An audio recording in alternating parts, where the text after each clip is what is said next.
Good evening. I'm Roger Juan Maldonado, the new president of the New York City Bar Association. Thank you.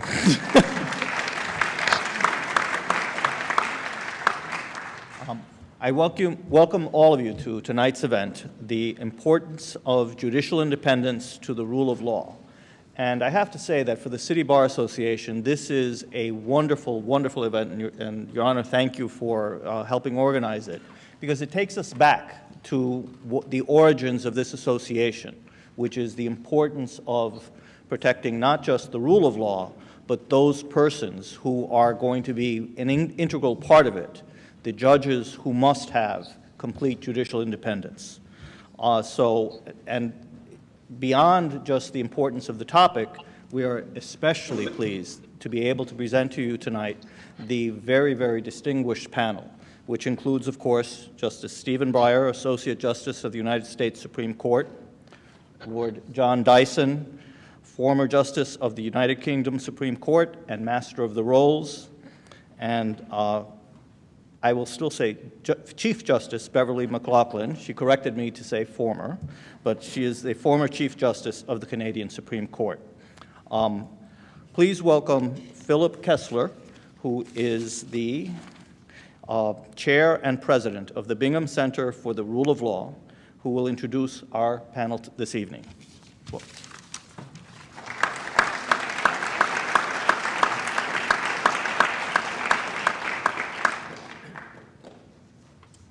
thank you very much, Roger, and thank you all for coming to hear this important program tonight. I want to especially thank Justice Breyer. He is not with us tonight, as some of the more observant among you will see in person. This is a matter of year-end unusual levels of pressure that he has faced.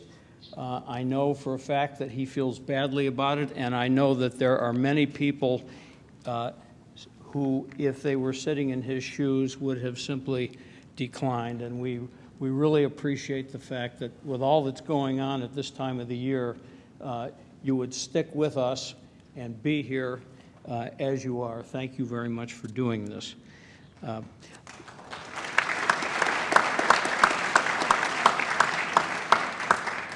There are other people and organizations to thank. First, the City Bar. Roger, I don't have to tell you what a great organization this is. This is the second time the Bingham Center has done an important program with the City Bar. They are wonderful to work with, great support. Martha Harris, I know you're here, wherever you are. Thank you so much for all of your help. The UN committee and my good friend Michael D. Cooper, right there, has again been a great help financially and otherwise. We are in your debt. Paul Saunders, who is here with his arm in a sling after having shoulder surgery recently, my very good friend, initially from the American College of Trial Lawyers. It's Paul sitting in the back who got me involved 5 or 6 years ago in the Bingham Center. There are moments when I'm not sure that I should thank him, but most of the time I'm very grateful. It's a wonderful organization, and it's Paul who involved me in it to begin with. Then comes Sir Jeffrey Jowell, QC, Professor Sir Jeffrey Jowell, QC, the founding director of the Bingham Center. He was here with us for the 2016 program that we did with Justice Breyer and Lord Sumption. He's a wonderful friend of mine. He's a wonderful friend of the Bingham Center. He developed with me the idea behind the program tonight a longer time ago than I cared to go into, but it was really his invention in many ways. So Jeffrey, wherever you are tonight, and he's still actively wandering the world promoting the rule of law, thank you very much. Our office manager at my new firm, Hoffman and Kessler, Elise Clare, she has basically given up her day job and her night job to support this program. She's done almost nothing else for weeks, and she's been a wonderful sport about it. as my partners have been. So thanks for your patience and your generosity. The American College of Trial Lawyers Foundation, I have lots of biases, all strongly favorable about the college and the foundation. It's an organization that's near and dear to my heart, one that I've been involved in for a very long time. It's dedicated, as many of you know, and the foundation is as well, to the improvement of trial and appellate advocacy, the administration of justice, and the ethics of the profession. Judicial independence is one of the college's core values. It's something we take very, very seriously. And so it was natural for the foundation trustees, when I told them about this program, to agree to support it in a very significant way financially. The Bingham Center is deeply grateful to the college and to the foundation for their generosity and their support. The Bingham Center and its U.S. affiliate, and it's the U.S. affiliate that I'm actually the chair and president of, is little known here, here being America, and we intend to bring them into plain view as quickly as we can because they deserve to be. Both are nonprofits, and Ulysses Smith, who's sitting in the front row there and is a new colleague of mine in the Bingham Center, somebody who's well known to the City Bar, is the director of a brand new program, Business and the Rule of Law, and he will be helping in a very active way in creating visibility for the Bingham Center in the United States, working with me, with Murray Hunt, who I'll talk about soon, and others. These nonprofits promote the rule of law globally. That's what we do. They are dedicated to assisting developing countries in creating legitimate rule of law systems where there's an interest in doing that, in helping the world understand what the rule of law means. It's a term that's thrown about quite a bit, but many of the people who are throwing it about don't really understand what it means. They should all read Tom Bingham's book called The Rule of Law, and they would understand it much better. And we help the world understand why the rule of law is indispensable to free democratic societies. The Bingham Center intends through that kind of work to bring an additional level of stability, which we certainly know we need, and security to our world and to those who live in it. There are some brochures here somewhere, I think in the back on the table. David is nodding his head affirmatively. Please take one if you're interested, and I hope you are. Now I have the honor of introducing the program participants, and just as was the case in 2016, it's an impossible undertaking to do these justices and our moderator justice. I want to make a preliminary word, and this is prompted by the presence of Chief Justice McLaughlin and Lord Dyson. Their countries, Canada, England, and the UK overall, have had a long-standing and very close bonds with our country, as everybody in this room knows, based on friendship, based on mutual trust forged through our histories, our commitments to free democratic societies, and, as I say, the mutual trust that we have for each other. And I am certain that whatever we've heard, whatever we've read, whatever is going on in the world, those bonds will continue. They are unbreakable. In my view, you are both as welcome here as you ever would have been and as you always will be.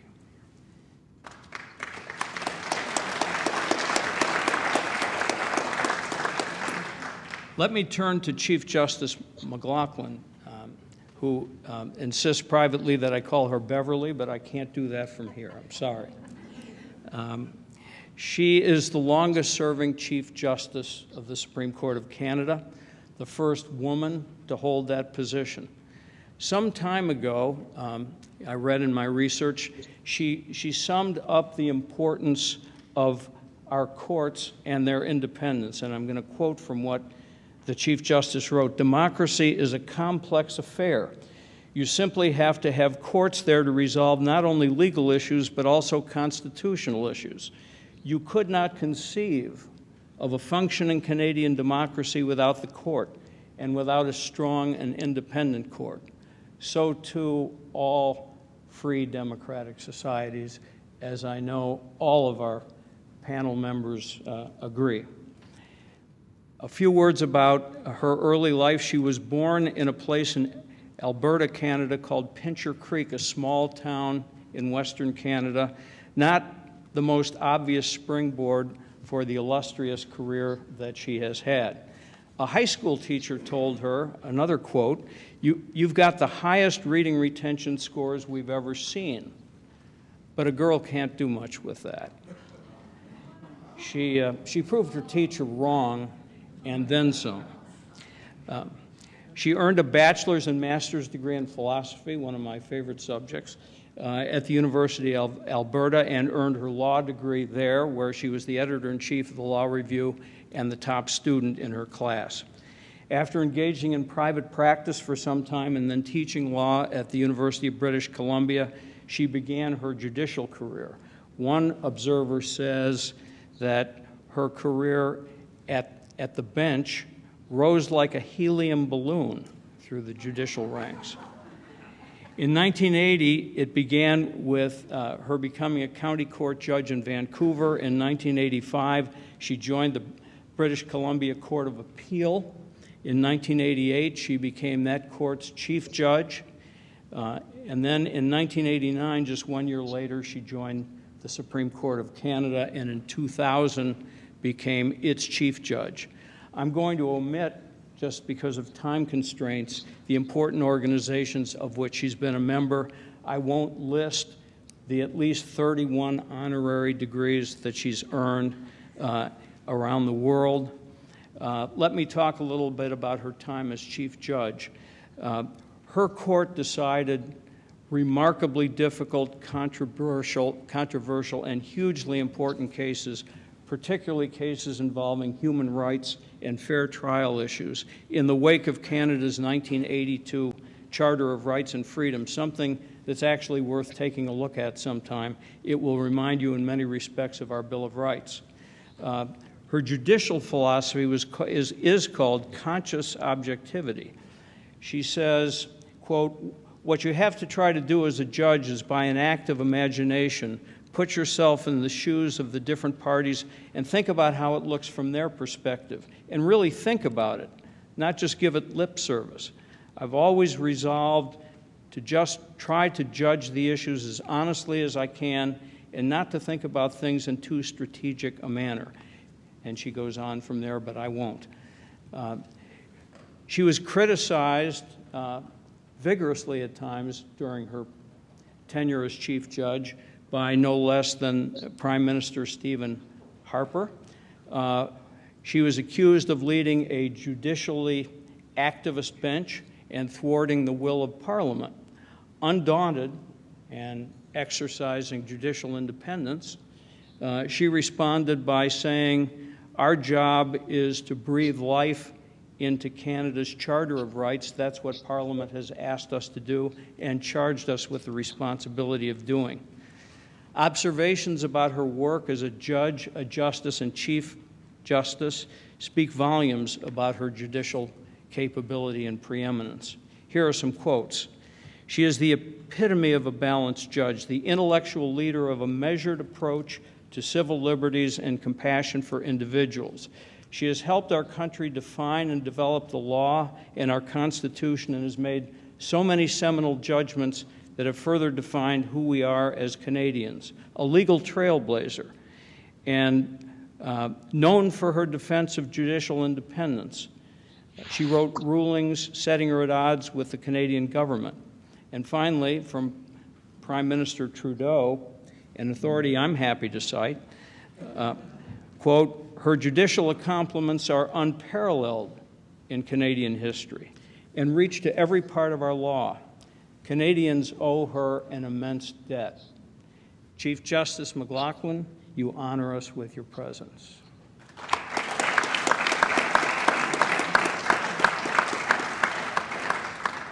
As do you, Lord Dyson, who also insists that I call him John, but I won't do that either. Now, John Dyson is a graduate of Oxford's Wadham College in the classics. He was called to the bar at the Middle Temple in 1968. He became a QC, a great honor, as you know, in 1982.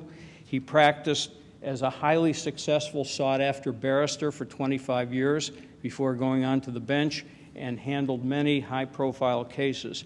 He was honored by the Middle Temple as a bencher, as was Justice Breyer, who is an honorary bencher, and as has Murray Hunt been, and we'll talk about Murray a little later. We have a lot of benchers here.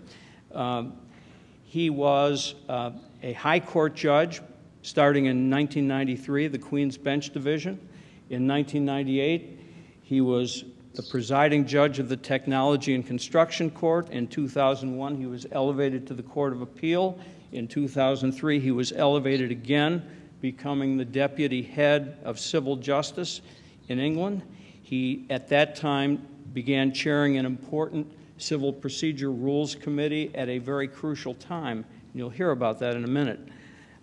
He became a justice of the UK Supreme Court in 2010, and then 2 years later, he was honored by being asked to become and accepted the invitation of becoming Master of the Rolls. And what does that mean? I didn't know, but I talked to Murray about it and I looked it up a bit.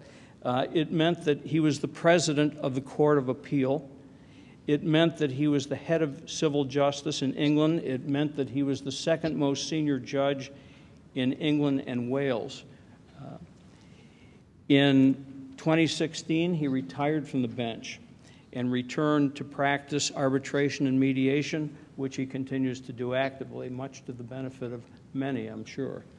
I have to omit his many honors, the many lectures that he's given around the world, the important organizations that he's part of. I want to talk a minute about an important program, a symposium that was convened in 2014 at Oxford, his alma mater. And the purpose of the symposium explicitly was not a post-mortem. Lord Dyson was very much alive and very active on the bench. It was, in fact, quote, to encourage him to continue his work.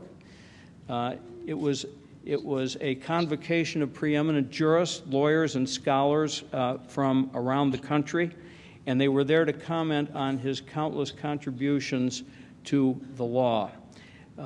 His contributions to civil procedure earmarked him as a, quote, guardian of the rule of law, close quote.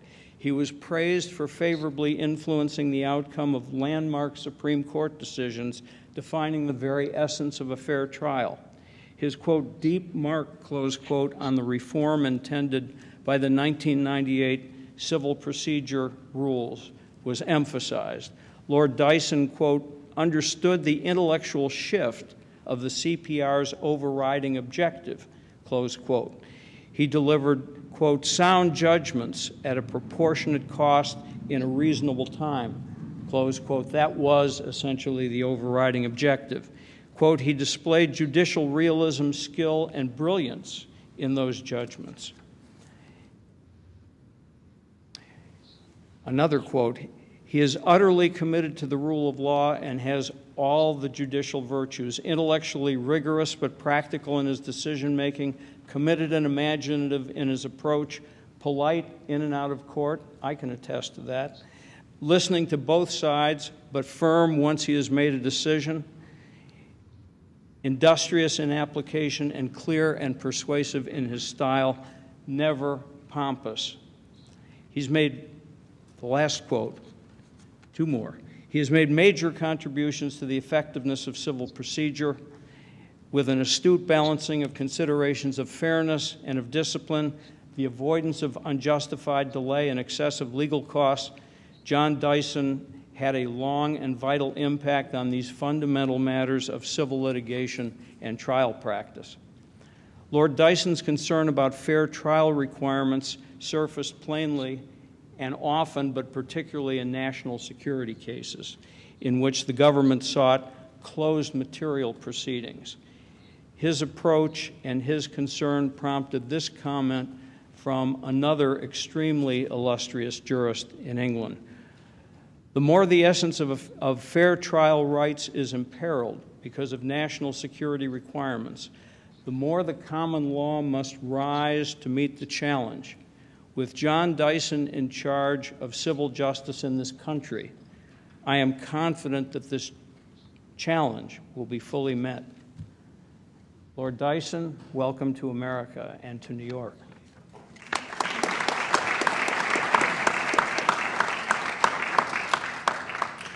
Justice Breyer has proven that you can be in two places at one time. At least he can be. He has served our court, as you all know, with great distinction for 24 years. His record demonstrates his long and unwavering and tireless commitment to serve people, to serve our democracy, and to serve the rule of law. He earned 2 bachelor's degrees, one at Stanford in philosophy again, a pattern here, Phi Beta Kappa, and one from Oxford at what, until recently, I have always pronounced Magdalen College, but Murray explained to me that it's actually pronounced Magdalen College.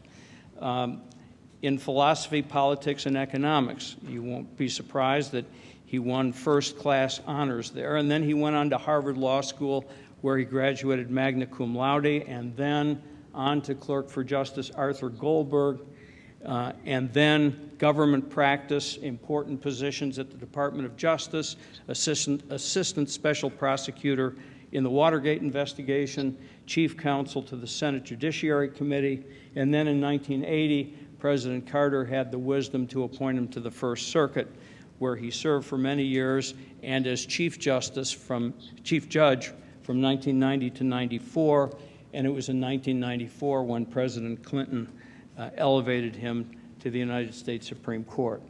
Teaching is one of his passions. I've read some quotes in which you've said, "I love to teach," and I know you do. He taught for many years at Harvard Law School and also at Harvard's Kennedy School of Government and at universities abroad. He has been a prolific writer, at least 8 books that I could find on law-related subjects.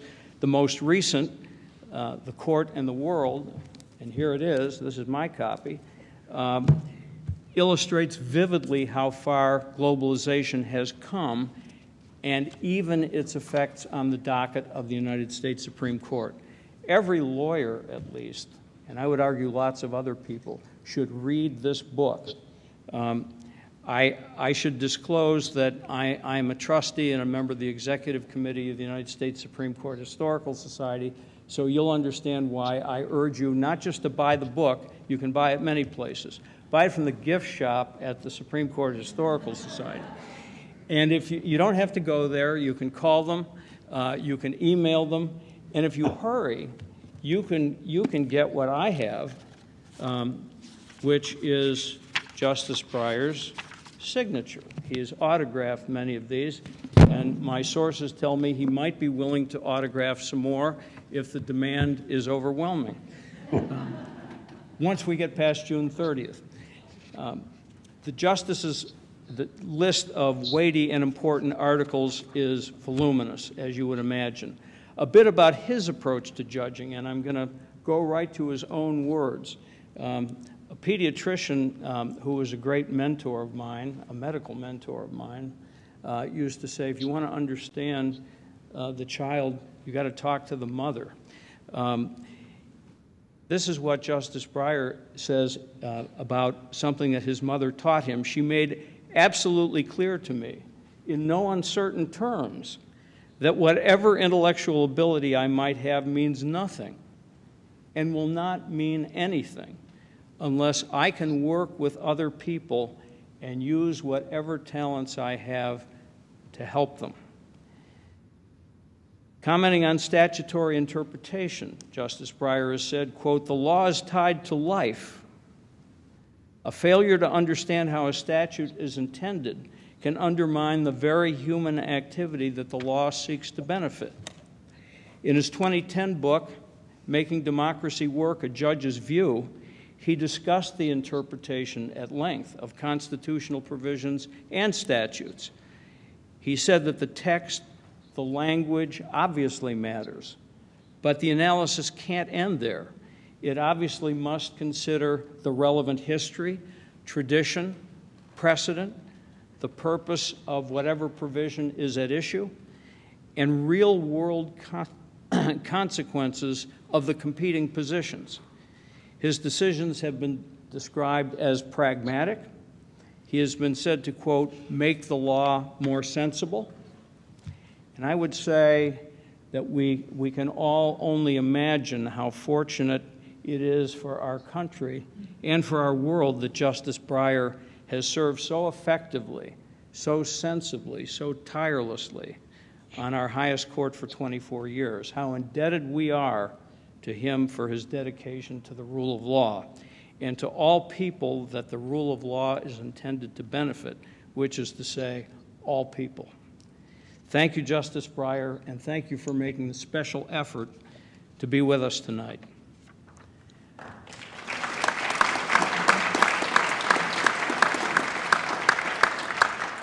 Last but not least is my friend Murray Hunt, sitting right here. Murray and I spend a lot of time together, and I haven't spent a minute with him that I haven't enjoyed thoroughly. He's been the director, we would say here, the executive director of the Bingham Center for 1 year now. And it's been a year of great progress due to Murray's tenacity, his imagination, his systematic and clear thinking, and his determination to make the Bingham Center bigger and better than it has been, and to enable it to reach its promise for the benefit of the world. He earned his undergraduate degree and his law degrees from Oxford. His bachelor's degree, he was just the second in his class, and he earned first-class status in his law studies. He then got an LLM from Harvard in 1990 and became a barrister in 1992. He has appeared as counsel in numerous important cases, especially those involving human rights, both at the trial court level, at the UK, higher courts, and also in the European Court of Human Rights. He's published at least 3 books that I'm aware of, and many articles on human rights in many important contexts, international law in many important contexts, and of course, other topics. He's been a trusted and vitally important advisor to Parliament since 2004, particularly on human rights issues. And now through the Bingham Center, he's advising Parliament on the rule of law implications of Brexit. Like our 3 jurists, Murray Hunt cares passionately about the promise that the law and the rule of law has to protect all peoples and to improve their lives by creating opportunities they wouldn't otherwise have to grow, to enable them to be and feel more secure, and to enjoy the benefits that democratic societies afford human beings. He's highly qualified to serve as our moderator tonight. So to conclude, we have brought you 4 truly gifted, truly dedicated, and remarkably experienced giants of our profession to consider a vitally important topic, one that is timeless and one that has never been more timely than it is right now. Enjoy the program. Please welcome our guests.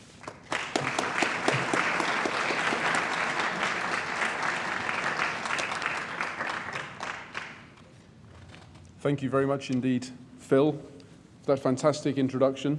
Far too generous words in my case, not of course in the case of our 3 distinguished panelists. Good evening to you all, and thank you very much indeed for coming. It is truly a great honor and a privilege for me to stand here this evening as an English barrister in these great surroundings. And Phil's introductory comments did invite me to reflect on why I am passionate, as he described, about the rule of law. And it really does stem to 3 main influences which are connected to all of our panelists this evening. I learnt my law and really my first introduction to rule of law concepts as a barrister in the Middle Temple. I then went to the United States, as Phil said, at Harvard, and I spent a year as well in Canada as a visitor to the law faculty in Toronto. And in those 2 latter places, I discovered that I wasn't actually an administrative lawyer, which is what I thought I was in the UK, I was actually a constitutional lawyer. And I learned about constitutionalism from studying in the US and Canada. And it's never left me. And that's why today I'm the director of the Bingham Centre for the Rule of Law. And the rule of law for me is really shorthand for the idea of constitutionalism and all the concepts which go along with that concept. So I'm extremely proud to be here this evening. And our topic this evening, the importance of judicial independence to the rule of law, really could not be more timely. I pay tribute to Phil and Jeffrey for their foresight in conceiving of the subject for today's event some time ago. It's been long in the planning, but today it could not be more timely. On Monday next week, the Vice President of the European Commission will be visiting Poland to talk to the Prime Minister of Poland about the judicial reforms that the Polish government has introduced. On the 4th of July, 27 Supreme Court judges in Poland will be compulsorily retired by operation of law under the Supreme Court Act of Poland, unless in advance the President has given his permission for them to stay on.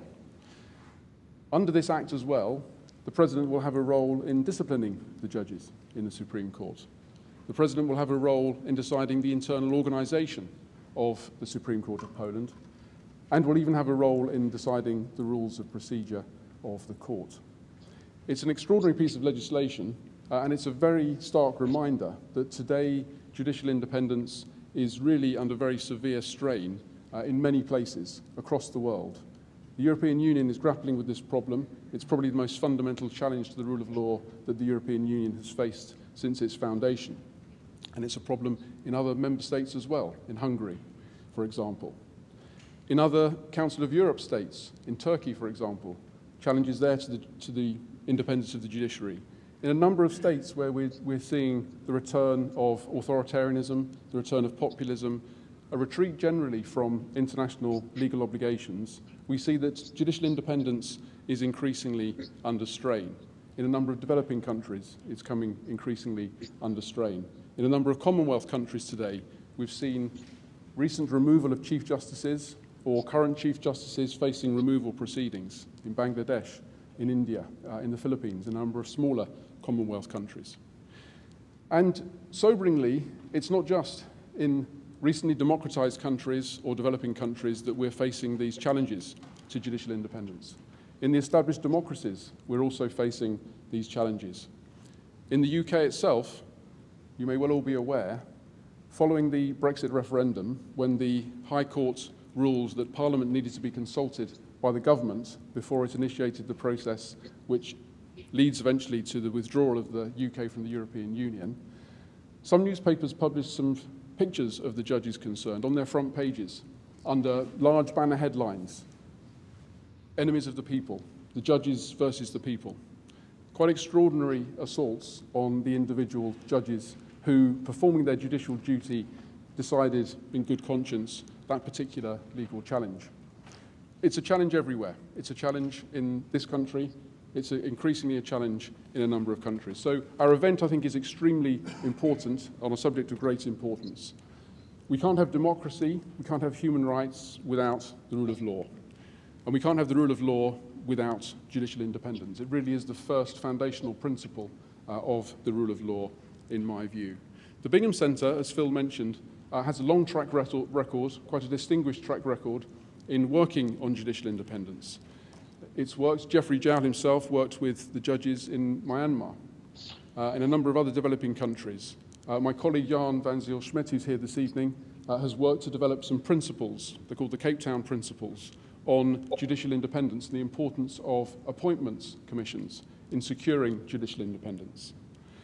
Jan and I also worked recently on some advice to an international organisation in relation to the Polish reforms that I started off by mentioning. So the Bingham Centre is at the heart of this debate, and that's why we're extremely pleased to be able to convene this distinguished panel this evening. Now, of course, my role is simply to moderate. Just to tell you a little bit about the format, we will be hearing from each of our distinguished speakers for about 15 minutes. If there's time, we may then have a discussion of some questions raised by their presentation, and we will certainly make sure that we have plenty of time for the panellists to receive questions from the floor.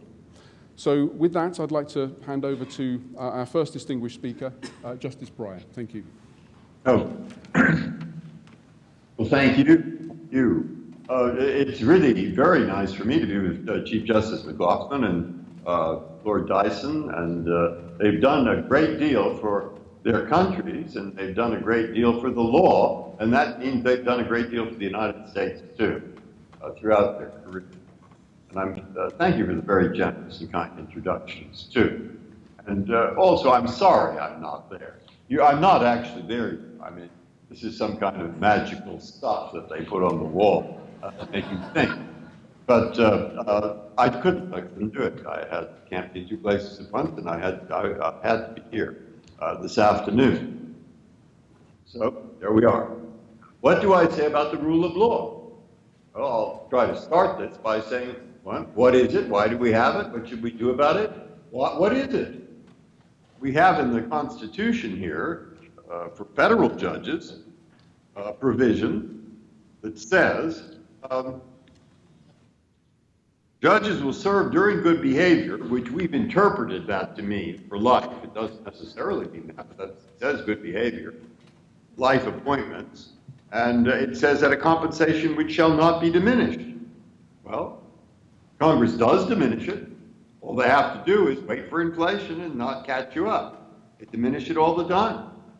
And as far as life tenure, well, you could have long terms. I don't think that would make much of a difference. They'd have to be long. I think just as important as those words, which are important, but just as important as those words was the efforts of the first, when Jefferson was there, the first efforts to impeach judges, federal judges whose opinions were not popular. And those efforts to impeach Federalist judges failed. And what did that begin to establish with the words in the Constitution, with the natural desire of a person to keep his job? A tradition. That's what it is. It's a tradition. And what stayed in my mind most was Justice Kennedy when he spoke to a group of Russian judges. And he said, I'll tell you what independence is. It's a state of mind. And I'll tell you something else. He's quite right. You, judge, are the only one who will know whether you have it or not. I mean, when you write an opinion that's based on a record, who knows if you're being true to that record? The lawyer whom you favor will say, yes, absolutely true to the record. The lawyer whom you disfavor will say, oh no, I think he made a few mistakes. Were you honest about it or not? You know, and no one else does. And when you have a difficult case that the public is interested in, have you really tried to look at those words in the Constitution, what they stand for, all those words in the statute, what they were intended to do, and if you've done your best to write an honest opinion in light of those legal factors, including how they work for people? Have you or not? The New York Times writes of me, what a brave decision. Part of me says, it would be brave to write the opposite. You see? You know, Judge, and no one else really knows. And what he was saying to the Russian judges is we as American judges, or you as Canadian judges, or you as British judges, can understand the situation of a judge in a difficult case. And you in Russia will get our sympathy for that. But we can't know the extent to which you've been honest with the record, with the factors, with the law. You have to know that. Now, why? Why is it that we decided that judges should be insulated from things other than the kinds of things I've just talked about? Well, there it's very useful to read Hamilton's Federalist discussion in the Federalist Papers. I think it's 76 or 75, one of those. And he says, look, we've written a document here, the Constitution, and it's a beautiful document. He's right. He said, but you know, if people don't follow it, this beautiful document, we might as well hang it in the museum, hang it in the Smithsonian. He didn't actually say Smithsonian, it wasn't built at that time. You get the point. Get the point. So who is going to enforce it? How? How will we decide when people in the government, with governmental power, go beyond frontiers, the borders that the document traces? Well, we could give the president the last word. But then he says, but the president is awfully powerful. And indeed, why he'll just say, or he might just say, whatever I thought was constitutional, or follow the document. That's a risk, too much. No? What about Congress? Now that's a harder question. Because Congress, after all, is elected. And judges on it. At least federal judges on it. So, why not give it to them? Well, what he says, I'm not quoting him exactly at all, but I'm giving you the idea. This document here has certain rights in it. And these rights are enjoyed by the least popular person in the United States. Exactly as the most popular person.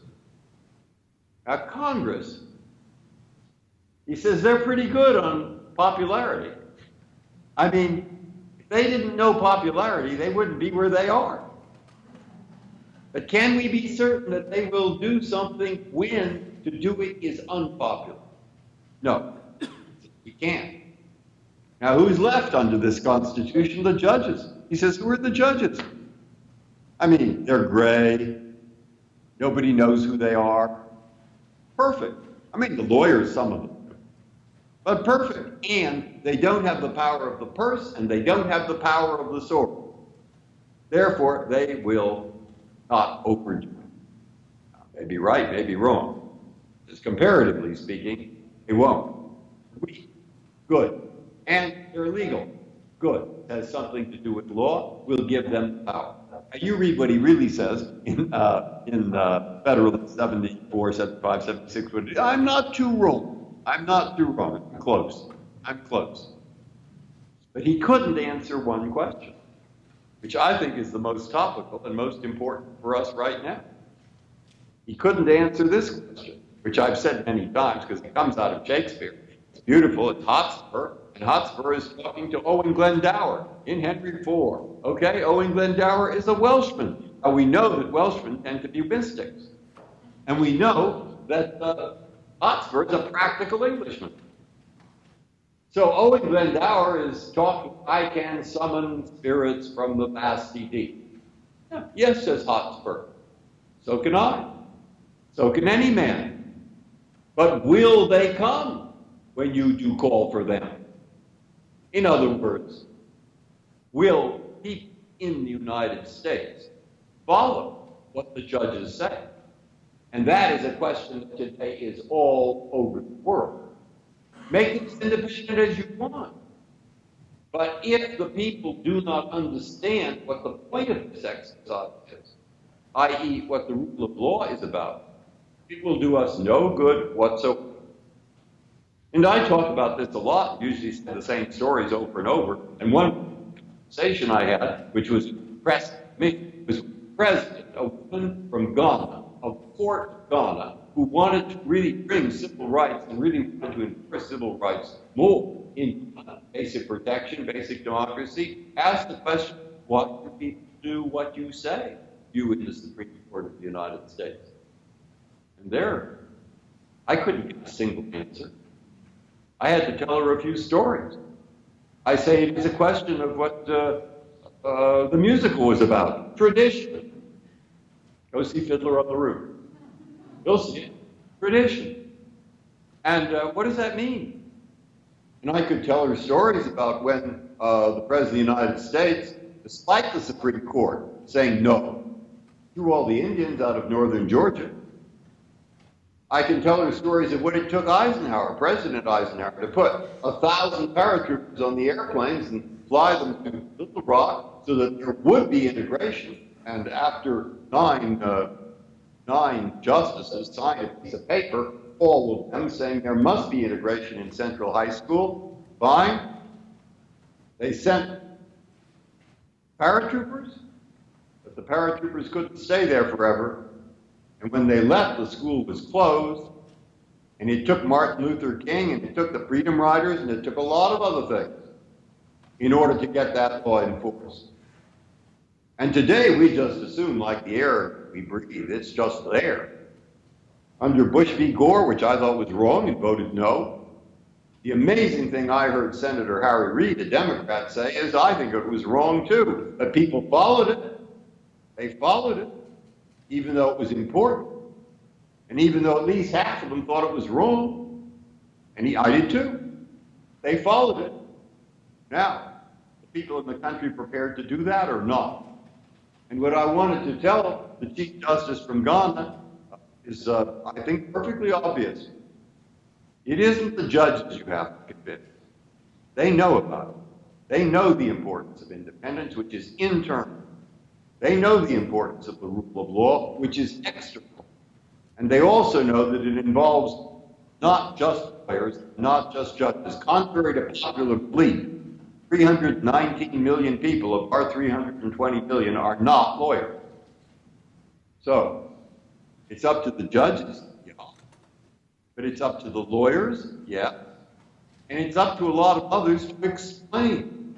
Explain to people why it might not be such a good idea to have judges elected in so many states with major campaign contributions being given to each side.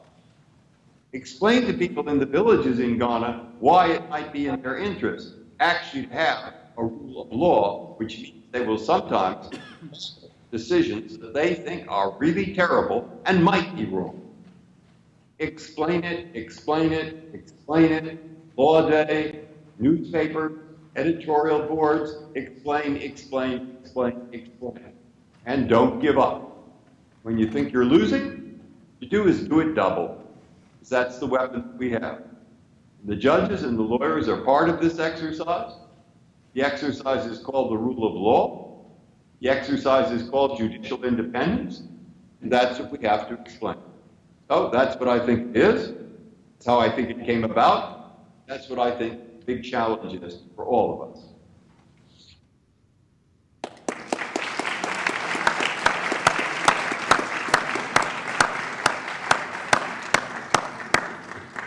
Thank you very much indeed, Justice Breyer. And I now call Lord Dyson. Thank you.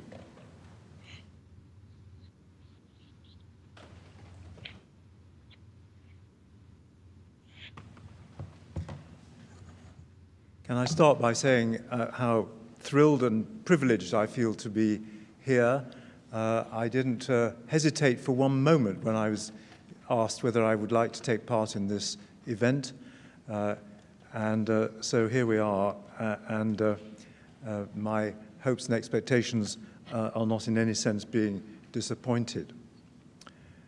In my experience, whenever the rule of law comes up for discussion, Magna Carta is not likely to be far behind. Magna Carta, I know, is very popular in the common law world, and in particular in the US. I understand that it has been cited in countless judgments and opinions of the Supreme Court. It's been cited in lots of decisions in the common law world. I was lucky enough when I was Master of the Rolls and Head of Civil Justice, also ex officio, to be the chairman of something called the Magna Carta Trust.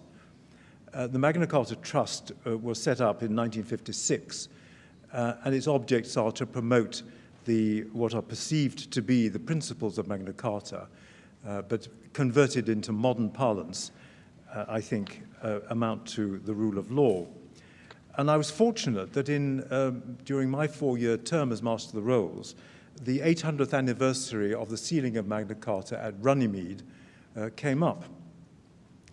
I did feel towards the end of that year a bit Magna Carta'd out. I'd had to make so many speeches on Magna Carta, and one of them, which really tested my ingenuity to the utmost, was one where I gave a speech at Oxford University to students and academics and all sorts of other people, And I wanted to talk about the compensation culture. Does it exist or doesn't it? And does it matter? And things of that kind.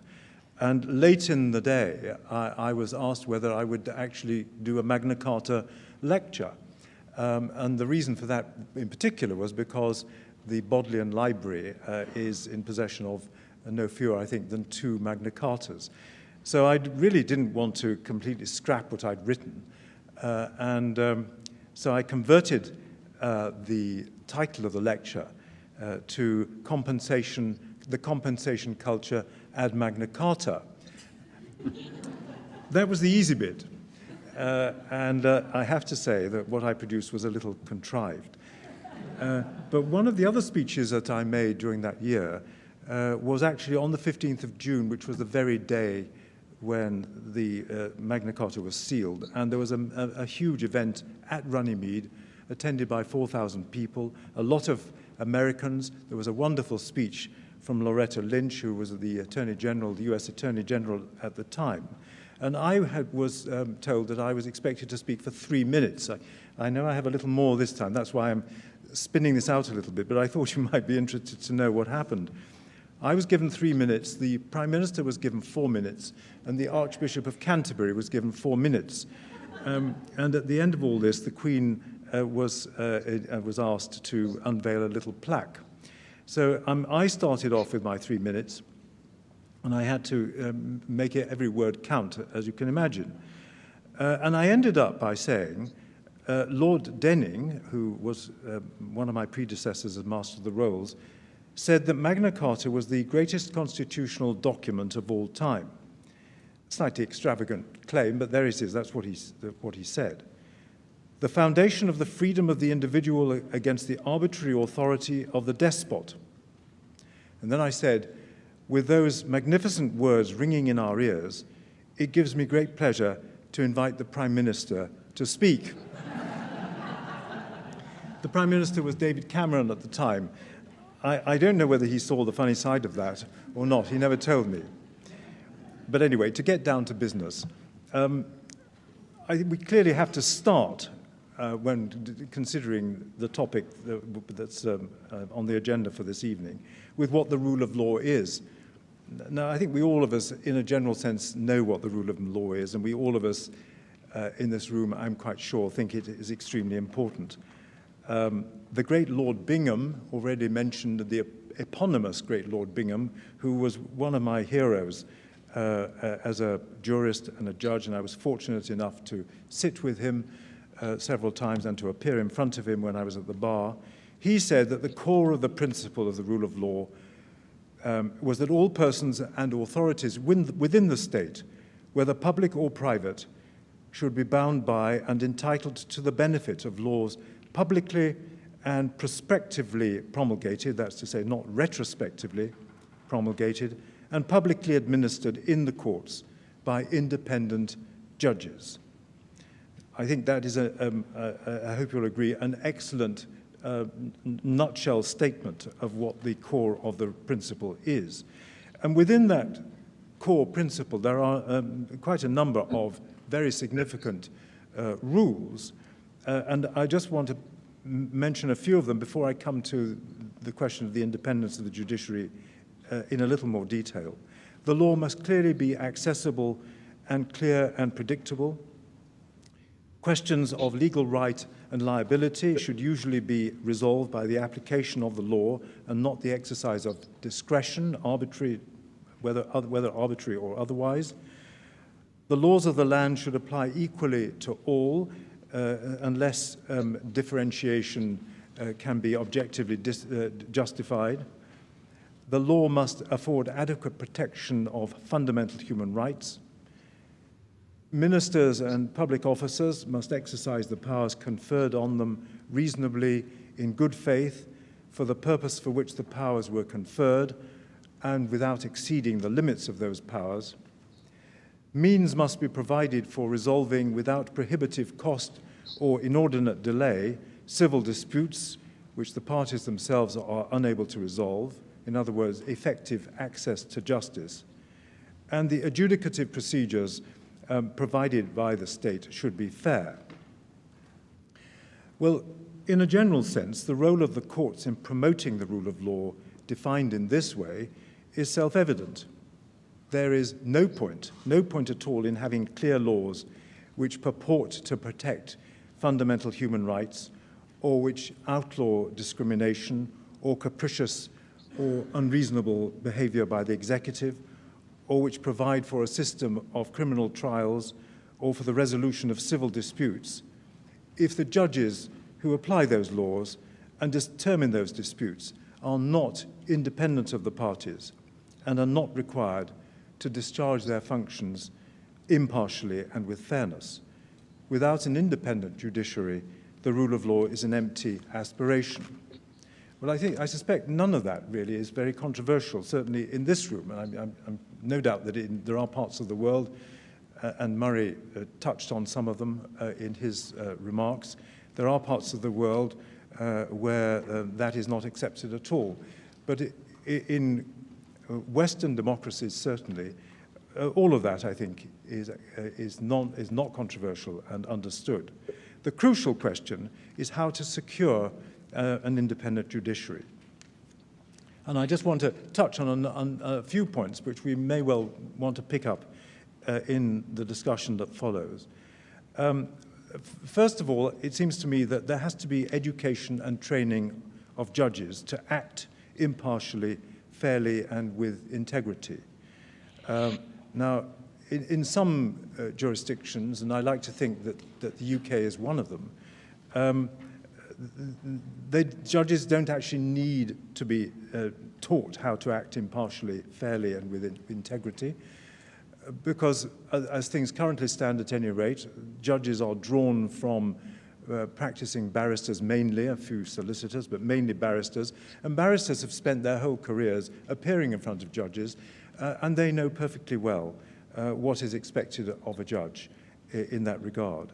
And so we are fortunate in the UK, and I know the same applies here and in Canada, that training and education in those respects is not really necessary, because the culture of an expectation that judges will act in that way is deeply embedded. Just as is the culture embedded amongst barristers, that they know how to behave with propriety, not to mislead the court and things of that kind. They know because they see their colleagues do it, and they learn when they start as baby barristers. They see how their seniors do it, and they pick it up. And it's all really deeply embedded.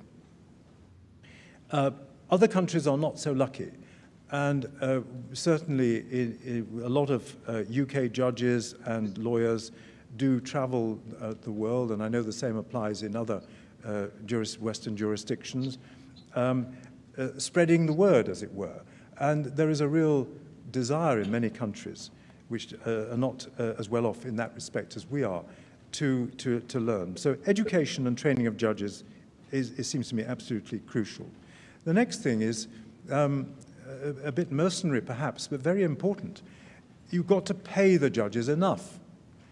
You've got to pay them enough to reduce the temptation for them to take bribes, perhaps to take on other more lucrative work, which they in some countries do, at the same time as they act as judges. And I've seen this in countries where judges are allowed, doesn't happen in the UK, are allowed to take on work as arbitrators. And inevitably, because they want to enhance their arbitration practices, they will tend to give priority to that work in order to please their clients. And so the judicial work gets pushed back and back, and there are appalling delays. And that is very bad for the rule of law. So paying the judges enough is important. In the UK, historically, the judges have been paid rather well, better than I think in many other countries. But even in the UK, they're paid a great deal less than successful lawyers. And we are now in some disarray because as a result of falling back of pay, pensions and the like, there is now a great shortage of suitable candidates for the High Court bench. And if the quality of the judiciary becomes too low, then that puts the rule of law at risk too. Next, you need to have a suitable appointments system to ensure that judges of the right quality are appointed, and judges and the right quality, of course, includes understanding the rule of law and the need to be independent. When I was appointed as a High Court judge back in 1993, this was done by secret processes, orchestrated by officials under the aegis of the Lord Chancellor, who wore 3 hats, one of which was that he was a member of the executive. In fact, because the Lord Chancellors in those days were lawyers and were men of huge integrity, they were always men at that time, they were men of great integrity, and the quality of the appointments, I believe, did not suffer. I suppose I would say that anyway because I was a beneficiary of it, but the quality of the appointments, I don't believe, suffered as a result of the appointments being done in that way. But it clearly was a totally indefensible way of doing things. And so things were changed. We introduced something called a Judicial Appointments Commission, which is an independent body in which judges do play a part, but they never in any panel for any competition, and it has to now be done by competition, not by what we used to call a tap on the shoulder from the Lord Chancellor. The judges on any panel are always in a minority. The majority are lay people. But we do not have any political element in the panels that appoint judges. There has been some talk recently of having some political involvement, some ministerial involvement. I think our current president of our Supreme Court has floated the idea. It's one which I wouldn't myself support. I think that I don't believe it is a good idea, but we can talk about that. I mustn't go on for too long. Judges, of course, the cry that judges are not accountable is often heard, but I believe they are accountable, although they're not accountable to Parliament. The next, you need to have a suitable process for removing and disciplining judges, because security of tenure is crucial for obvious reasons, and dismissal and compulsory retirement must be on tightly defined grounds, such as misconduct and ill health. But you do need to have a mechanism for getting rid of bad judges, but in my view, it needs to be very difficult to get rid of bad judges, because once you make it too easy, then you're on a slippery slope. The executive should have little or no part to play in the process, and we now have an independent statutory body to investigate allegations of misconduct. And to get rid of a High Court judge, you need to have a vote of both Houses of Parliament. And I don't believe that has ever happened, certainly within living memory. And on the rare occasions, and they are rare, when a High Court judge is guilty of misconduct, and I had a case where I had to say some very, very strong words of criticism about a judge who had, I believe, behaved grotesquely. In the end, it didn't come to a vote of both the Houses of Parliament because words were spoken and eventually he resigned. You need also to protect the judiciary from attack, and you heard from Murray about this case, which we've got extremely upset about in the UK when the press accused judges as being enemies of the people for deciding that the trigger for leaving the EU could not be just done by the executive, it had to be done by a decision of Parliament. And that was a decision that was made as a matter of law, it was pure point of law, as a matter of interpretation of a statute. The Lord Chancellor is under a statutory duty to uphold the independence of the judiciary. And there were these outrageous articles in some of the more popular press describing the judges who had said that this was a matter for Parliament and not for the executive as being enemies of the people. One of the three who were parties to the decision in the Court of Appeal, who happens to be gay, was described as a gay fencer because in his youth he'd fenced. And there were personal attacks on all three of the judges, which were totally unacceptable, and to the enormous annoyance of a lot of us. The Lord Chancellor of the day said nothing to criticize the press for making these personal attacks, totally ignorant, in fact, because the judges had gone out of their way in their judgments to explain that they were not saying anything about whether they approved of the decision, the political decision to withdraw from the EU at all. It was a pure question of law as a matter of statutory interpretation. And they said that several times in the judgment, but that was of no interest whatsoever to the press, and they ignored it. Unfortunately, our Lord Chancellor said nothing in first instance to criticize the press, because I'm afraid that the political judgment must have been that an attack from the press, which the then Lord Chancellor would have anticipated if they had been slapped down for speaking in this way, that they didn't want to run the risk of being criticized by the press in that way. The only other thing I think, there are so many other points, but I do think, and I think again Murray touched on this, I think the running of the courts, the listing and allocation of cases to judges, which seems a really rather dull, mundane sort of issue, but is very important.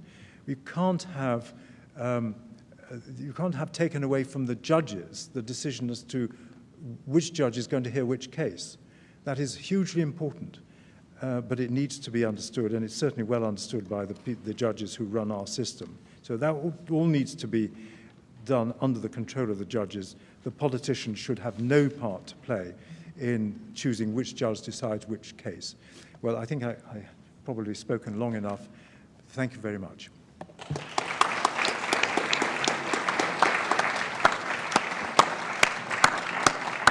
Thank you very much, Lord Dyson. Chief Justice McLaughlin.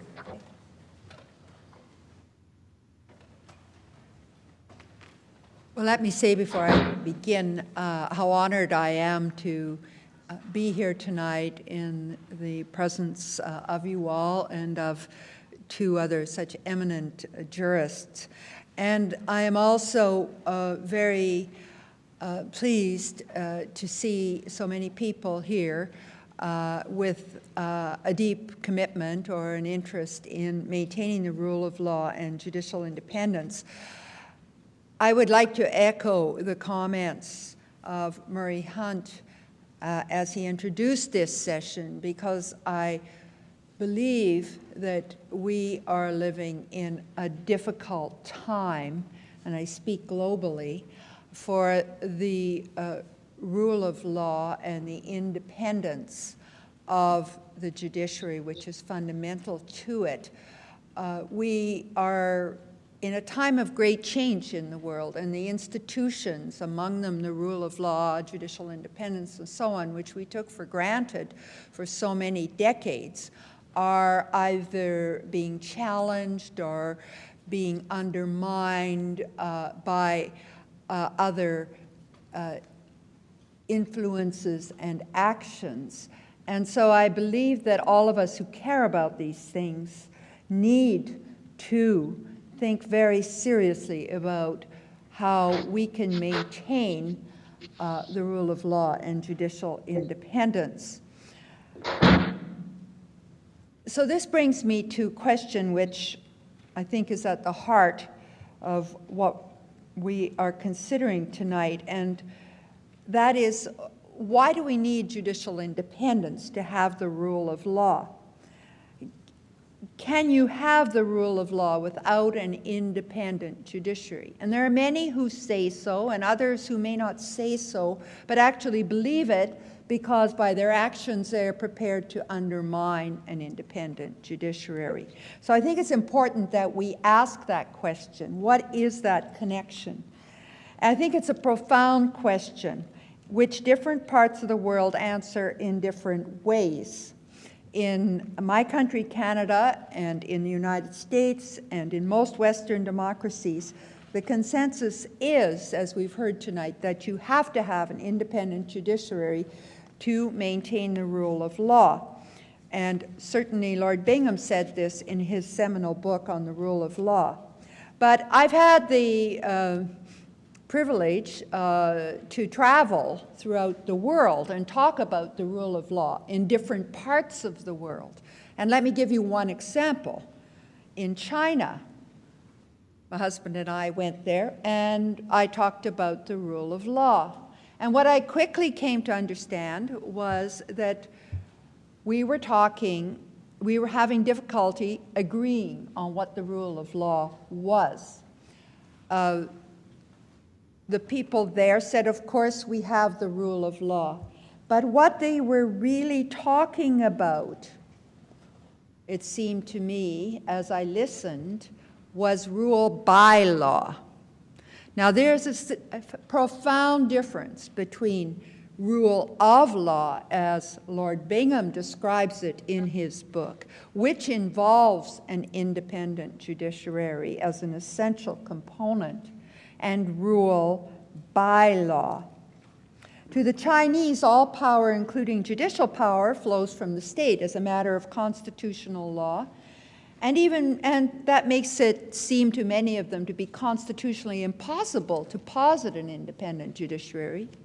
And many countries in the world think of it this way. And even more to the point, it's practically impossible.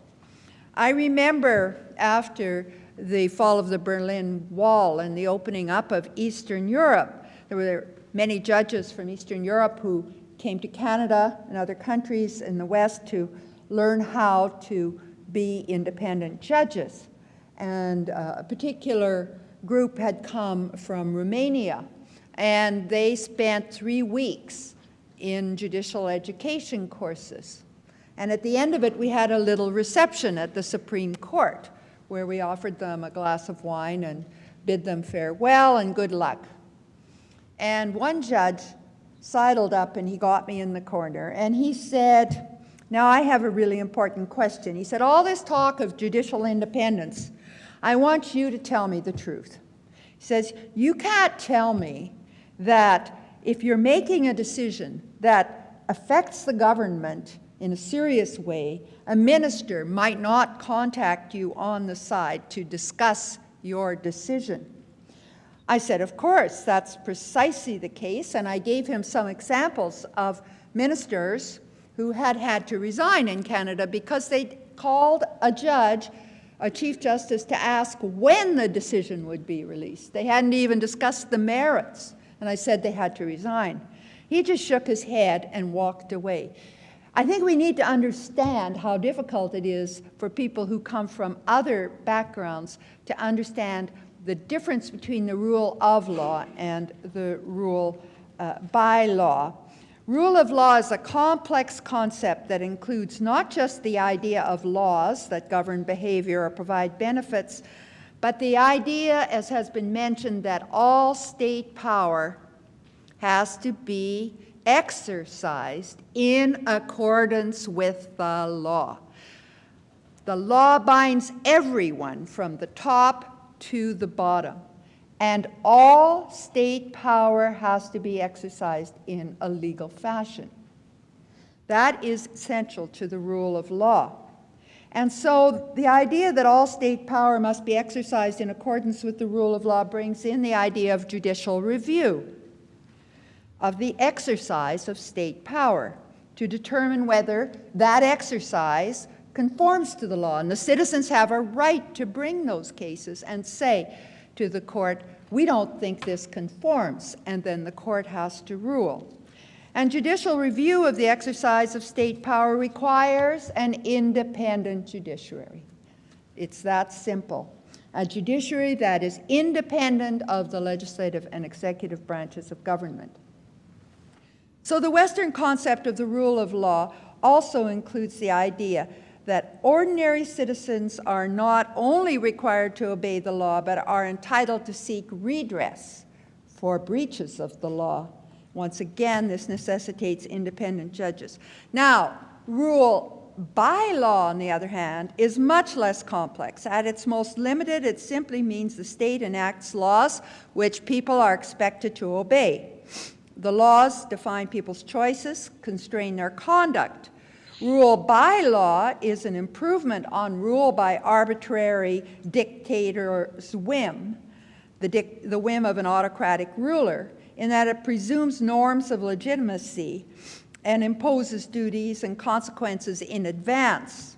But rule by law does not require that all government actors be subject to the law, nor that every person should be able to go to court to enforce the law against state actors and other civil parties. Now, people who believe in the rule of law in its rich Bingham sense see judicial independence as essential to the rule of law.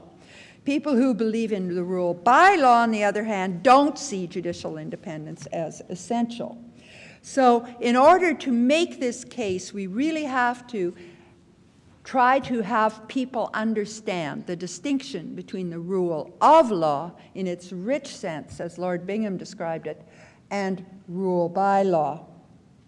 Now, as everybody has said, judicial independence is necessary for the rule of law as distinguished from rule by law.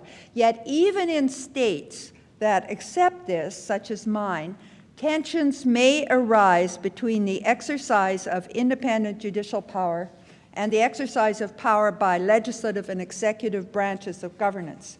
That has certainly been Canada's experience. Canada experienced a backlash against judicial independence when it adopted its Charter of Rights and Freedoms in 1982. Before 1982, Parliament was a parliamentary democracy in which Parliament had the final say on all issues except for the court's rulings on federalism issues. But after 1982, Canada was a constitutional democracy with a constitutional Bill of Rights that required all law and exercise of state power to conform to the Charter. And who would decide whether that happened? Of course, the courts. Now, many Canadians at the time of the adoption of the Charter were concerned with the idea that the courts would be ruling on the legitimacy of laws passed by Parliament and the legislatures, and the exercise of power by the executive, our Prime Minister, Cabinet, and all the agencies that carry out the government's laws. And so when our Constitution 1982 Charter was adopted, these people insisted that there be a special clause, Section 33, to allow Parliament and the legislatures to override judicial decisions. And that is still part of our Constitution. Interestingly, it has only been used effectively one time. It has lain largely dormant, probably because politicians realized that it would be dreadfully unpopular to go back to their people and say, these are your rights, the Charter gives them to you, the judges say you have them, but we're going to overrule it. Even so, the years after the enactment of the Charter saw much criticism of the Supreme Court of Canada for judicial activism, as you've heard, as the court not infrequently found duly passed laws or exercises of executive power to be unconstitutional. The subtext of this criticism was clear. The court was too independent. Unelected judges should not be able to strike down laws passed by elected members of Parliament. Courts, instead of interpreting the laws they sought, should be conforming to the will of government. This criticism, while is still found, did not really ultimately prevail. The courts continued to exercise their powers independently, and gradually Canadians, many of them at any rate, came to accept the legitimacy of the court's independent role and the benefits this produced for citizens and for democratic governance. And that's an important point. You get better government when courts participate, but that's another lecture. I'll leave it for now. And gradually we saw criticism of excessive judicial activism die down. However, tension remained, and as you've heard, it bubbled to the surface when Prime Minister Stephen Harper, in the wake of a string of decisions of the Supreme Court against the government, accused the Chief Justice of wrongly interfering with his power to appoint judges. There was no substance to the claim, as became apparent when I published a brief response outlining chronologically what had happened. Instead of discouraging me about judicial independence, the incident ended up reassuring me about the public's perception of the importance of judicial independence. And here I echo Justice Breyer's point that ultimately it all comes down to public understanding and public confidence in an independent judiciary. I received a flood of messages of support from members of the public, many of them lawyers and people involved with the law, but many more from ordinary Canadians in other walks of life. The Prime Minister never apologized, as the International Commission of Jurists had called upon him to do, but it didn't matter. It was clear that the broad public had confidence in the courts and in its Chief Justice, and was upset by what it saw as an attempt to interfere with the independence of the judiciary. What should a Chief Justice or a judge do when they are attacked by a member of the legislative or executive branches of government in a way that threatens to undermine judicial independence? A judge cannot engage in a debate, I believe, with the attacker or mount a media campaign against the attacker. But I do believe the judge has an obligation to set out the facts, so that the public has a clear idea of the record and can judge for itself. And that is what I did. I issued a brief statement saying I'd done nothing wrong, and then I listed the various contacts and the dates that I had had with the minister. In the statement, it became clear the charge was unsustainable and the allegation died. The broad consensus was that the government had overstepped the proper boundaries between the executive and judicial branches of governance in launching a personal and unsubstantiated attack on the Chief Justice. Things may not always turn out so well for the cause of judicial independence when frictions with the executive arise. The allegation may not be capable of being met with a simple factual timeline, and what a judge can say in the public forum is limited. If a judge starts to fight with a politician about the issue, that itself can undermine the independence of the public perception of the independence of the judiciary. Judicial complaints processes are very important and can help, but that assumes that the matter is brought to the judicial complaint process.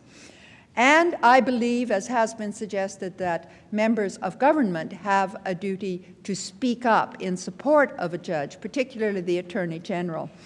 That did not happen in my case, and tends not to happen, as Lord Dyson has indicated, when these allegations are raised in the context of government action.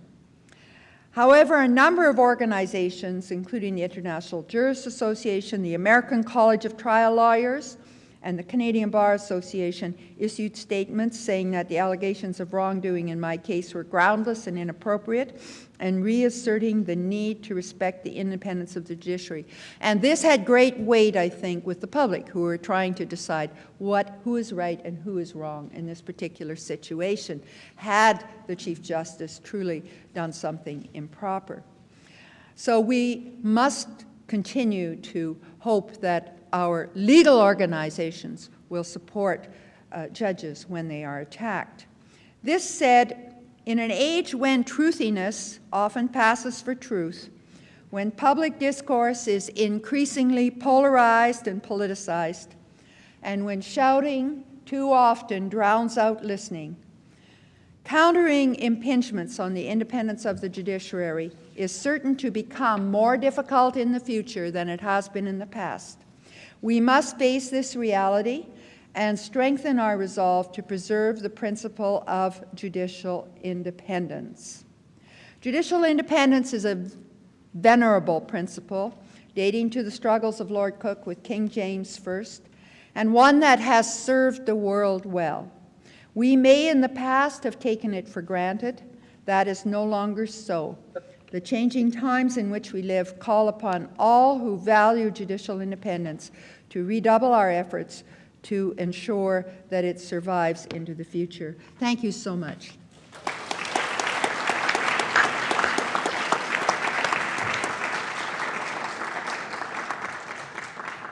Thank you very much indeed, Chief Justice McLaughlin. Thank you to our three panellists.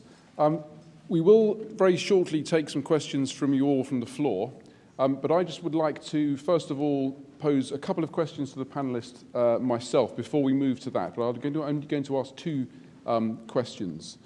I've been very struck by the emphasis from all of our speakers on the importance of public confidence in the independence of the judiciary. And of course, that's absolutely right. If public confidence in the independence of the judiciary begins to diminish, we are in trouble as far as the rule of law is concerned. And my question to the panellists really concerns, and it really takes up Chief Justice McLaughlin's challenge at the end, I think, about what do we need to do to respond to our current threats to judicial independence. Because my experience of the last 13 years working as a legal advisor to Parliament is that trying to persuade elected politicians in particular about the importance of their role in defending institutions such as courts, unelected institutions on which the rule of law depends, is often quite a difficult task.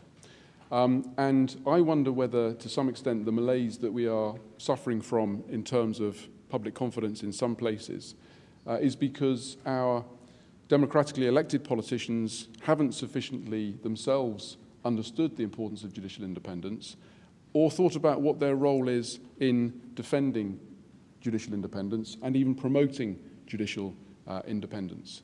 And so the question that I have for the panellists is whether there could be a greater role played by the other institutions of government, particularly the legislature. And related to that question, we've touched upon the appointments process question and the importance of that. Now, we have in our three jurisdictions represented very different approaches to the role of parliaments in the appointments process.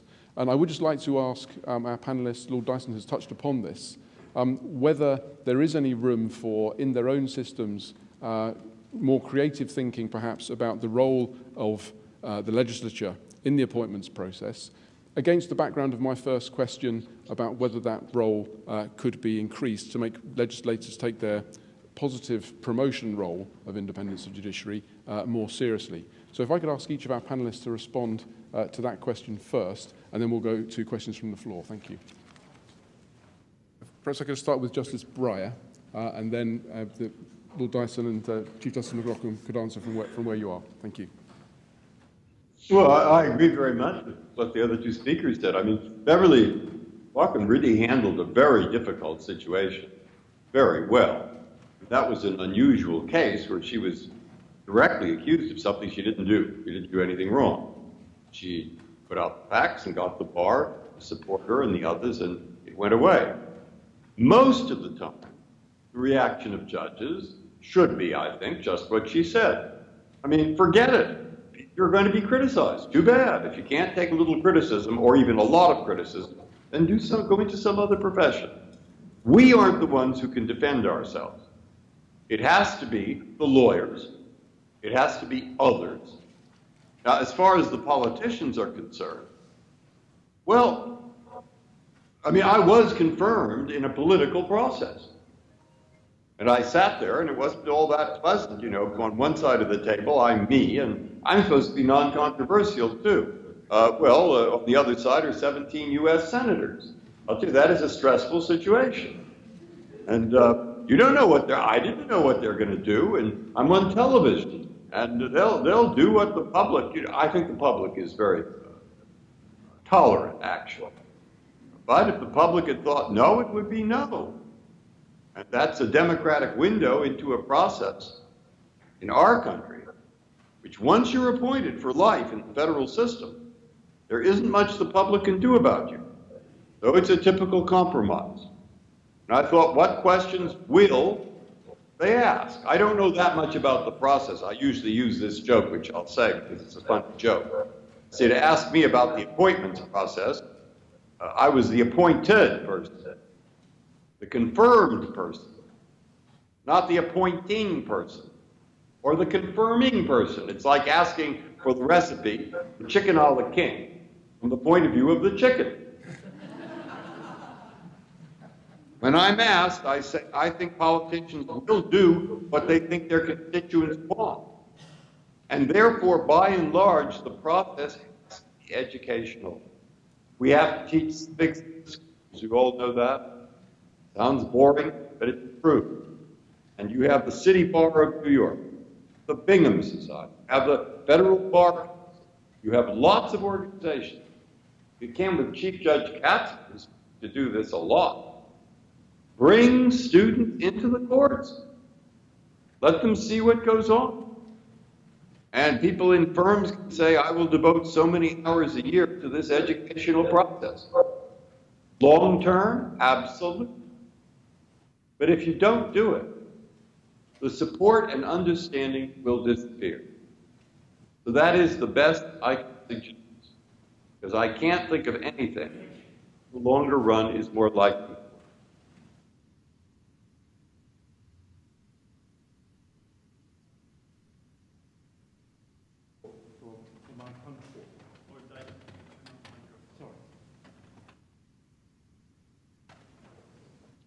Thank you. Sorry. Thank you.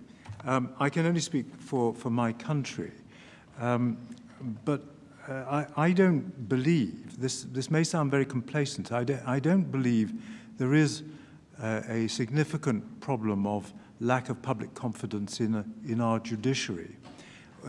There are surveys published from time to time about who is the fairest on the wall, and the most popular group of people are always the nurses and the doctors, but very, very high up there are the judges, and very, very low down there are the politicians and the media. I think that generally there is great confidence and trust in our judicial system and our judges. That is not to say that individual judgments will not occasionally, from time to time, be criticized. There is nothing wrong with that. In fact, it would be unhealthy were it to be otherwise. But so I don't recognize if it's being suggested that there is a lack of public confidence in the UK, at any rate, in the judges. I don't recognize that. But that is not to say that we shouldn't always try to do better. And I think that big strides have been made in recent times for the judges to explain what they're doing by, for example, in the really controversial cases, publishing executive summaries of the often very complicated decisions so that anyone who's interested can read in summary form the judgment and the reasons for it, because it's too much to expect people to plow through long, complicated judgments to find out what was decided and why. There are other things that can be done, but I think that it's always important that the judges should explain what they're doing. I entirely echo what Justice Breyer said, explain, explain, explain. That must be right. I think there are other things that can be done and are being done. Teaching at school level, the importance of the independence of the judiciary and the role that the judges play in our society. We don't have as you know, we don't have a written constitution. There's an increasing move towards constitutionalization of our law in various ways, which I haven't got time to talk about. But education, teaching, I think it's a good idea to try to enlist the support of Parliament in those cases where it's necessary, and the bar as well. But fundamentally, I think we have to accept that sometimes judges and judgments will be criticized. The job is a difficult job. We don't get it right necessarily. Some of the decisions are very difficult, and there's a lot to be said on both sides of the argument, and passions can run high. And I see nothing wrong in criticism. If the attacks become personal, that's a different matter. I entirely agree with the former Chief Justice when she said that the judges cannot get involved in some sort of fisticuff battles with the media or anybody else. That would be unseemly and counterproductive, because the media and the politicians will always win that battle. They will always have the last word. It's unseemly. I think it's wrong in principle. So as regards to the appointments process, I think I probably said enough on that when I spoke first time round. Thanks for the question. It's a very good question. And I just want to echo that in Canada, too, judges are, the judiciary generally ranks very high on these popularity polls. What institutions do you trust, and so on. And I take great comfort in that. But I am not complacent about it, because I think when you really need, it's easy for people to say on a poll, we have confidence, but we face some difficult decisions in our court where it could have been so easy to even undermine our democracy had the public not accepted them. We had a critical decision to make on whether the province of Quebec could lawfully, constitutionally, leave the country. And it was a terrible question in the sense of, it was an interesting question and it was a legitimate question, but what a difficult question to put before a court. Politically laden, but legally tenable. Does the Constitution allow this or not? A perfectly good legal question. And as we answered that question, and I won't take you through it, it came out well, and both sides actually found things to like in the decision, and it provided guidance for the future. But my point is not that. My point is that there can come critical issues in the life of a nation where a court is required to intervene. And it is at those times that the public needs to have confidence that the women and men who are deciding those questions are going to do it honestly, independently, and that they are fit for that job and understand, and that they're wise. And so we can never forget that those difficult issues may arise when public emotions are high, and so we need to keep working and ensuring that the public has confidence in its judges. So I agree with all the things that have been suggested that we need to do. We need to explain, we need to educate, and we have to conduct ourselves as a judiciary in a manner that's above reproach. The appointments process is the specific focus of the question, as I understand it, and I can only say this. I've looked at appointments processes all around the world, and I never found one that was perfect. Now, maybe somebody has one. I really want to talk to you about it. But we do have to appoint judges. We have to do it in a way that involves the government, because that imposes certain, we can't just run a lottery on who the most popular lawyer is in the public. You know, there's a legitimacy that comes from the government, the president, in your case, the Senate, saying this is a good person to be a judge. And then you say, yes, okay, they've appointed him, but now the person has to be totally independent. It's a very awkward process, very interesting process, but it works, and it has worked in our Western democracies for centuries.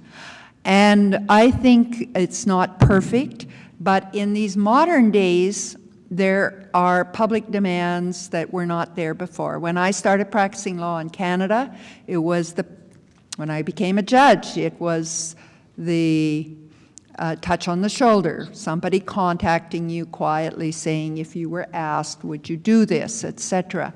And it produced good judges, and the public seemed more or less to be happy with that. But that was 50 years ago, 40 years ago.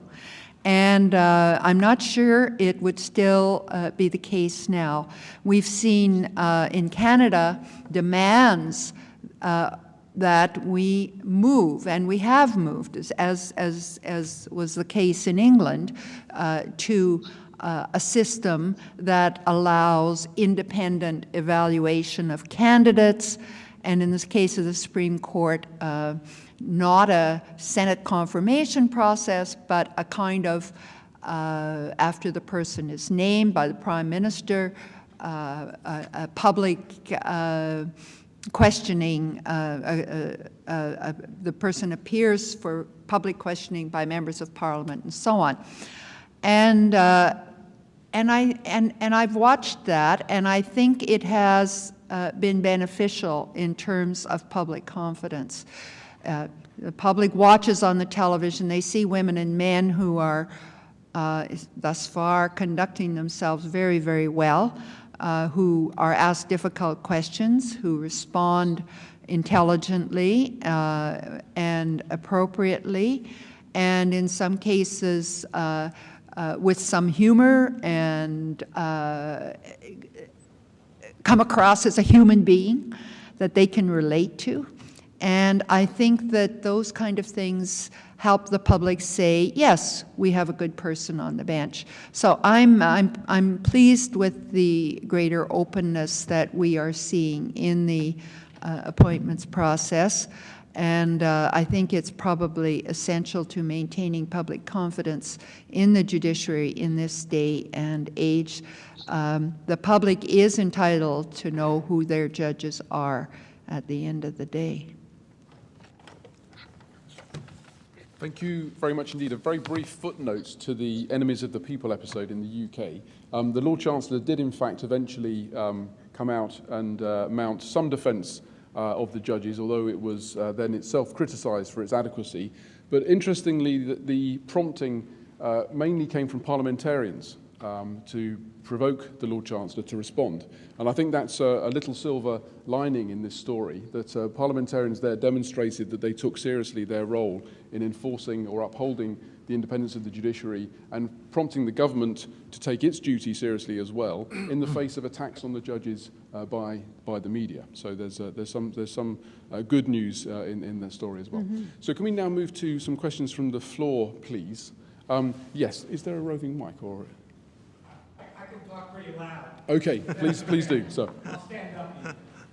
You've been focusing, and I think properly so, on the independence of the judiciary from other branches of government. We have a long tradition in this country of criticizing judges' decisions.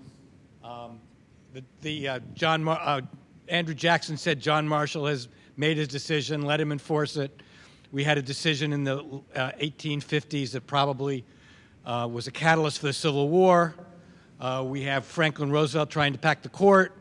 We have Barack Obama criticizing the decision about campaign fundraising. Donald Trump seems to be capable of criticizing many decisions.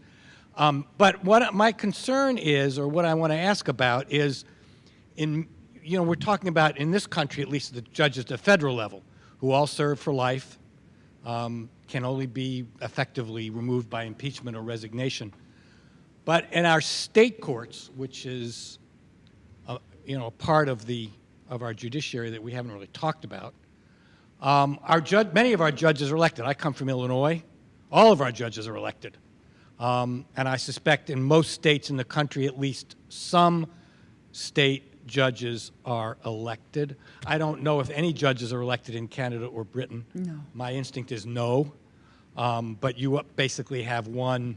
Well, you have provincial courts, don't you, in Canada? Not elected. Not elected. Well, almost. I would say a vast. We just had an incident in California where a state court judge was removed for a decision he made, and this is certainly not the first time this kind of thing has happened on all kinds of political issues. And I'm wondering if you have any thoughts about, probably Justice Breyer in particular, if you have any thoughts about the effect of that system on judicial independence. Does it make it impossible?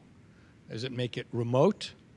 Is it something that, if we are focusing on the rule of law, that we should focus on even more heavily than on the kind of political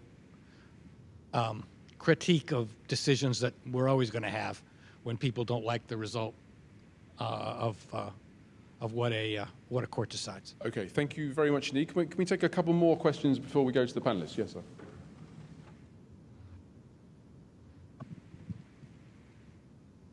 What extent, if any, does the panel believe that there might be more than one legitimate definition or concept of rule of law, either domestically or globally?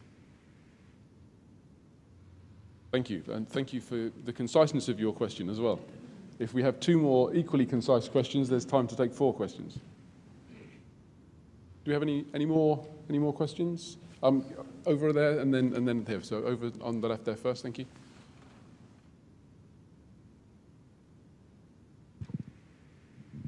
Hi, my question is to the panel. I actually have a background in education law, and my question is, how much can the rule of law be separated from the common law culture to which it sprang? From what? And what are the implications of this when teaching the rule of law to cultures that originate outside common law culture?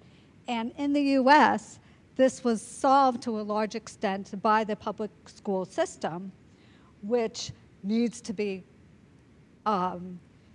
adequately funded in order for the public to understand the rule of law going forward. Okay. Thank you. Can I just make sure we all caught the first part of your question, sorry, was to what extent? To what extent can you separate common law culture from teaching law? Okay, thank you very much. And then one more question at the front here, and then we'll go to the panel. Thank you. Going back to the role of justice departments and the interaction with the executive branch, I'm curious to hear Justice Breyer's and the panel's thoughts in terms of the Inspector General report today, which, I think there was a lot of controversies and concerns, and there's particularly going back to the public opinion, and a lot of open questions with that in terms of general. Any feedback you'd have would be interesting. Thanks. Okay. Thank you very much. And to our panelists, if you can choose which of those questions you wish to answer, it's entirely up to you, and perhaps we could take it in the order of appearance, starting with Justice Breyer. Thank you. Well, this last question I won't answer because I haven't read the report. I don't know the report, and I'm sure if I had read it and knew it, I wouldn't comment anyway, because it's not the kind of thing I could comment on. What I would comment on is the state systems, which has become more of a problem. I think I grew up in California. They had a form of elected system. Most of the states used to have ways of working it out, so that in fact, although a judge was subject to recall or election, it virtually never happened. And the change that's taken place is, I think, campaign finances. That is, they're actually mount campaigns. I had a student who became Chief Justice of Texas. He had a campaign chest of several millions of dollars, and he got elected because ABC had run a commentary saying, a series saying, justice for sale in Texas, all right? So this is, Sandra O'Connor has said this, Tony Kennedy has said it, I've said it, but we can't move that mountain. And there are many different state systems. Alaska has one that's worth looking at. Missouri has another. There are many different plans. But of course you don't want a client who is accused of capital murder in a case where, should the judge refuse to give the death penalty, he will be out of work. Of course you don't want that. And the question is how to work against it. And there again, I'm back to my usual answer. Because here I know from experience. Sandra's talked about it. Sandra O'Connor used to. I did. Others did. You know how much difference that made? Zero. Zero. The place where it makes a difference is when the bar and others can get organized and explain to people, do they really want this to happen? With examples, with time, with effort. I think I'd start on the campaign finance in the judicial elections. And then I'd see where you can go by looking at different state plans and seeing which ones seem to insulate the judge more from having recall or losing his job because he makes an unpopular decision. So I'm rather with you on that, or what I take is the implication of what you're saying, and can only encourage it. Well, I think I've already said what I think about the election of judges.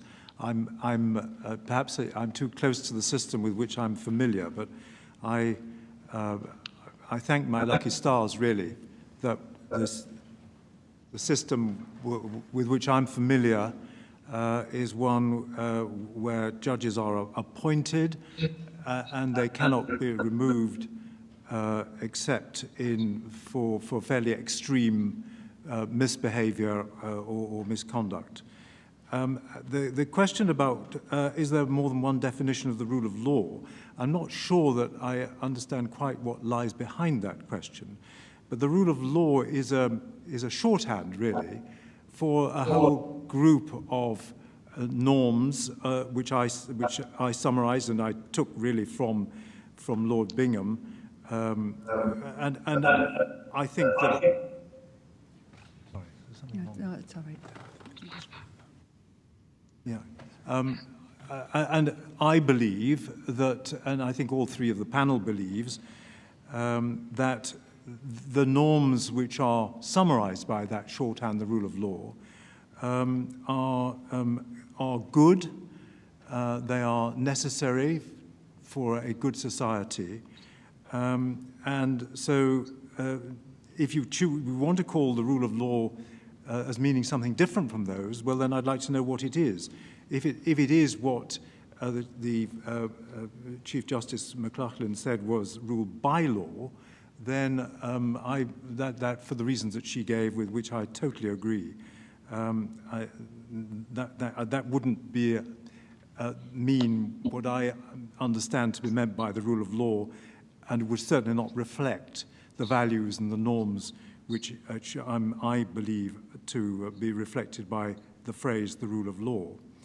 I think probably it is right that the rule of law is intimately connected with common law culture.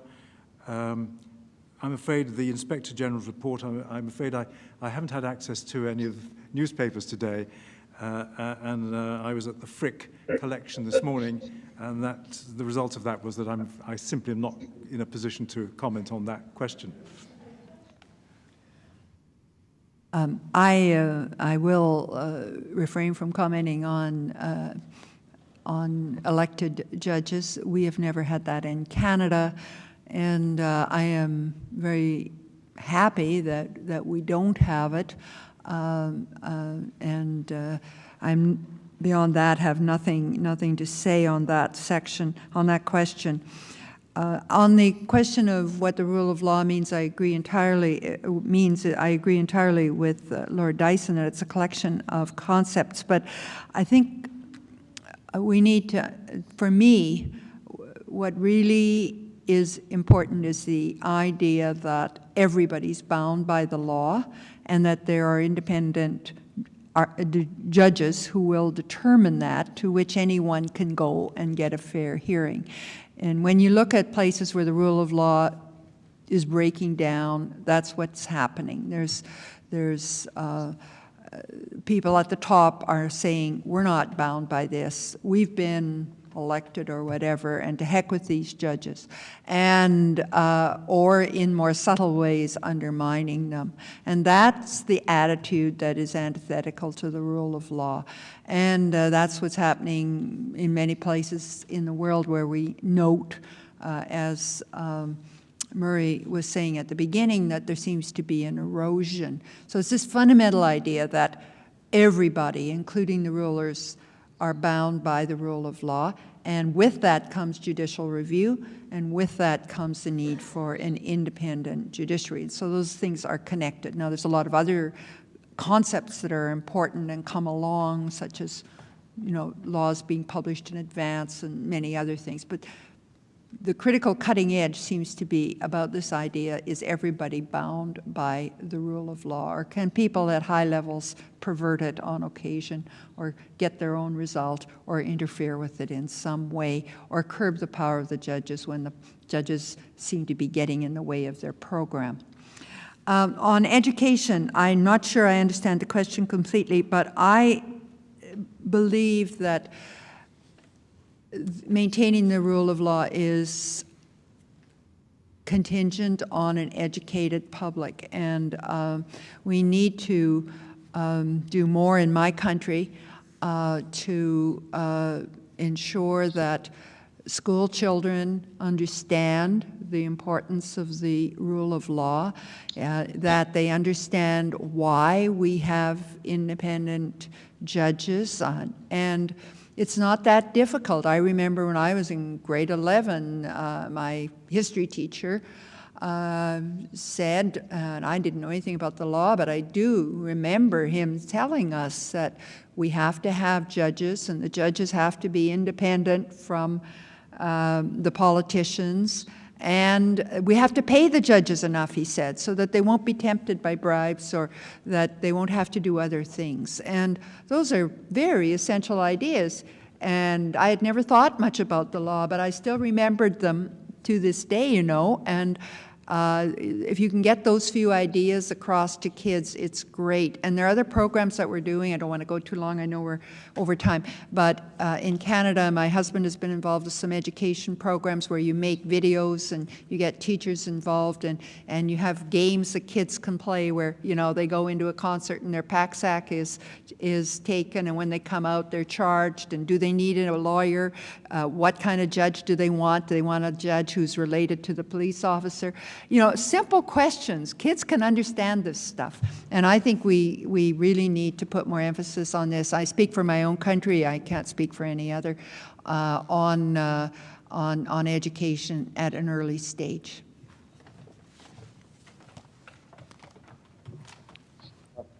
I'm sad to say that we've run out of time, so we have to bring the proceedings to a close.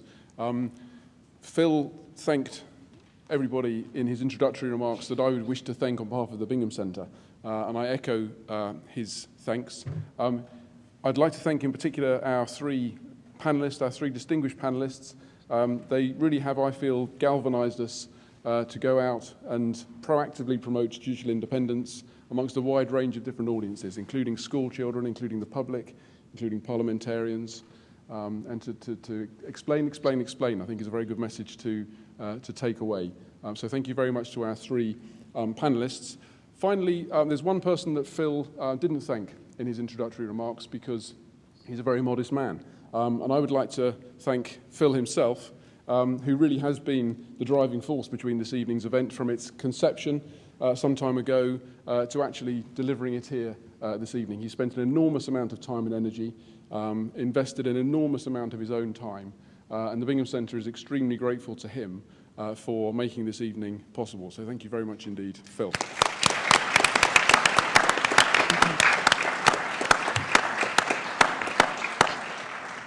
So that is all. There's a brochure, as Phil has mentioned, about the Bingham Centre. If you're curious about the Bingham Centre, do pick it up as you leave.